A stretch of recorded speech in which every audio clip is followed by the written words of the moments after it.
இடமுருக்கு அவல் பொறி மதுரை கவர்மெண்ட் மியூசியத்துல பார்க்க வேண்டியது நிறைய இருக்குது. அதுல ஒண்ணு என்ன அப்படின்னு பாத்தீங்கன்னா இன்ட்ரெஸ்டிங்கா ஒரு மிகப்பெரிய டைனோசர் இருக்கு இல்லையா, இது வந்து ஃபைபரால பண்ணிருக்காங்க. நான் கூட கல்லோ நினைச்சு தொட்டு பார்த்தேன், இல்ல இது ஃபைபர் அப்படின்றாங்க. இந்த மாதிரி நிறைய குட்டி குட்டி சிலைகள்லாம் இங்க இருக்குது ஃபைபரால பண்ணது. இது மாதிரி ஆச்சரியப்படுறதுக்கு நிறைய விஷயங்கள் இருக்கு. ஆனா இப்ப நீங்க பார்த்து ரசிக்க போறது அம்மா கைமணம். அம்மா கைமணத்துல ஒரு அருமையான ரெசிபி உங்களுக்காக.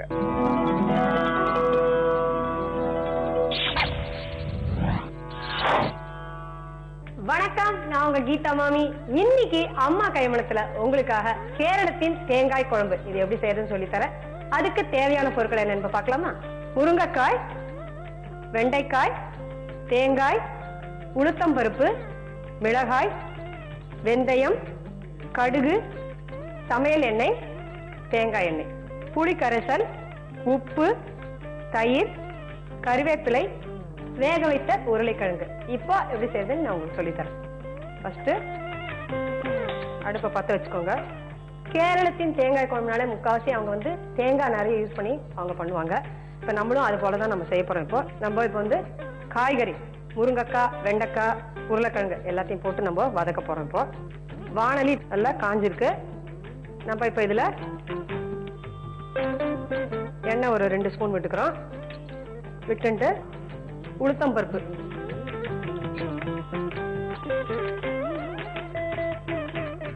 வெந்தயம்,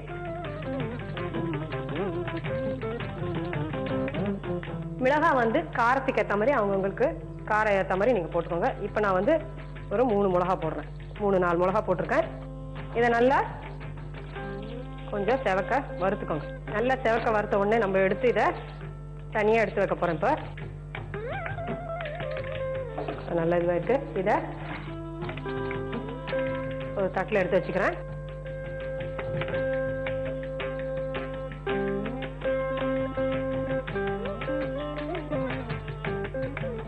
இந்த வாணலியில இப்ப நம்ம வந்து முருங்கைக்காய், வெண்டைக்காய் இது ரெண்டுத்தையும் நல்லா நம்ம இப்போ வதக்கிக்கணும். வதக்கிட்டு இப்போ இதுல கொஞ்சம் நான் தண்ணி விட போறேன். இந்த காய் வேகணும் இல்லையா, அதுக்காக.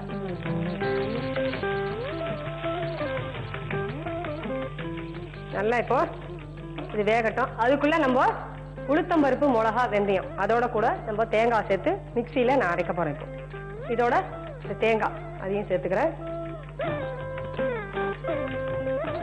இப்போ மிக்சியில நான் இப்போ அரைக்க போறேன். இதை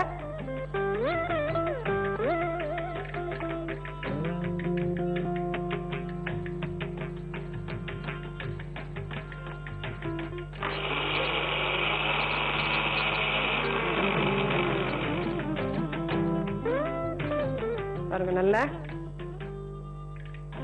மைய அரைஞ்சாச்சு. இந்த காய்கறி நல்லா வெந்திருக்கான்னு இப்ப பார்க்கலாம். நம்ம கொஞ்சம் வேகணும். இது இப்ப பாத்தீங்கன்னா கேரளா சைட்ல பாத்தீங்கன்னா முக்கால்வாசி அவங்க தேங்காய் போட்டு பண்ணுதான் அவங்க எல்லா டிஷ்ஷும் பண்ணுவாங்க. ரொம்ப சுவையோட இருக்க போற இந்த டிஷ்ஷு. இதுல வந்து நம்ம வந்து வெந்தயம், உளுத்தம்பருப்பு சேர்த்துருக்கனால இன்னும் கொஞ்சம் கூடுதல் சுவையோட இருக்கும். இப்போ இது நல்லா வெந்துட்டு இருக்கு. நம்ம உருளைக்கிழங்கு கட் பண்ணி வச்சிருக்கோம், அதையும் இதோட சேர்க்க போறோம். உருளைக்கிழங்கு வேக வச்ச உருளைக்கிழங்க கட் பண்ணி நான் இதுல போட்டிருக்கேன். இப்போ நல்லா அதையும் சேர்த்து நல்லா மிக்ஸ் பண்ணிக்கலாம். இது கூட இப்ப நம்ம வந்து புளிய கரைச்சி வச்சிருக்கேன். இந்த புளி தண்ணியை இப்ப நான் விட போறேன். இதுல ஒண்ணு கொஞ்சம் தண்ணி விட்டு புளிய நல்லா கரைச்சிட்டு அதுல விட வேண்டியதுதான். இப்போ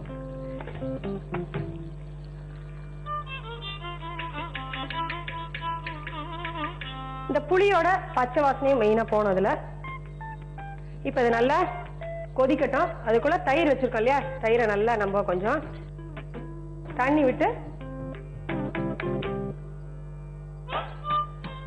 நல்லா மிக்ஸ் பண்ணிக்கலாம். நல்லா இது தயிர், தேங்காய் எல்லாம் போடுறதுனால ரொம்ப சுவையோட ரொம்ப நல்லா இருக்கும். இதை நீங்களும் உங்க வீட்டுல செஞ்சு பாருங்க. இன்னும் கொஞ்சம் தண்ணி விட்டுக்கிறேன். வீட்டுல மத்து இருந்தா மத்துல கூட நீங்க அதை நல்லா சிலுப்பி எடுத்துக்கலாம். இது இப்ப நல்லா கொதிச்சுட்டு இருக்கு. இப்ப வந்து நான் அரைச்சு வச்சிருக்கிற இந்த தேங்காய், வெந்தயம், உளுத்தம்பருப்பு அதோட நான் இப்ப சேர்க்க போறேன்.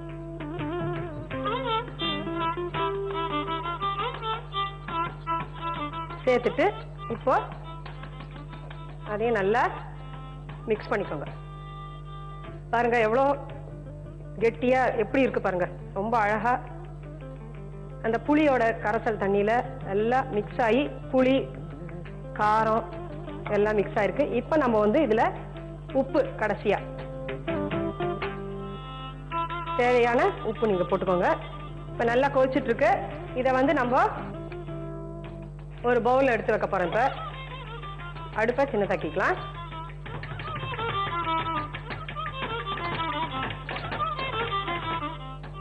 இப்போ இதுல தயிர் பீட் பண்ணி வச்சிருக்கோம் இல்லையா, அதையும் அதோட மிக்ஸ் பண்ணிடலாம்.